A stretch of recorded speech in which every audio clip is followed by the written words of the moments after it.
Happy birthday daddy, happy birthday daddy. ঢাকায় megastar Shakib Khan শুক্রবার ২৬ March ৪৬ বছরে পা রাখলেন এ নায়ক। ক্যারিয়ারে ভক্তদের দিয়েছেন অসংখ্য সিনেমা, যার সিংহভাগই ব্যবসা সফল। বলা যায় এই মুহূর্তেই ঢাকাই সিনেমা ইন্ডাস্ট্রিতে একচেটি রাজত্ব তারই। এদিকে নায়কের জন্মদিন ঘিরে ভক্ত মহলে ছিল নানা আয়োজন। সামাজিক মাধ্যমে শাকিব ভক্তদের নানা ফ্যান পেজে তা দেখা মেলে। তবে বিশেষভাবে জন্মদিন পালন হলো চিত্রনায়িকা অপবিশ্বাস ও শবনম বুবলী দুজনের ঘরেই। শাকিব খানের ব্যক্তিগত জীবন সবসময় চর্চায়। ভালোবেসে চিত্রনায়িকা অপবিশ্বাস ও শবনম বুবলীকে বিয়ে করেছিলেন তিনি। যদিও এই দুই নায়িকা শাকিবের জীবনে এখনও অতীত। এদিকে আবার শাকিব খানকে নিয়ে তাদের এক অপরের দ্বন্দ্ব লেগে থাকে।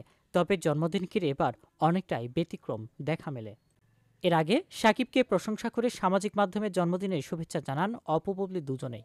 এবার তাদের দুই ছেলেকে নিয়ে কেক কাটলেন শাকিব খান। শুক্রবার মধ্যরাতে এক ফেসবুক পোস্টে বেশ কিছু ছবি ও একটি ভিডিও ভাগ করে নেন বুবলী। দেখা যায় ছোট ছেলে শেহজাদ খান বীরের সঙ্গে খুনসুরিতে ব্যস্ত শাকিব।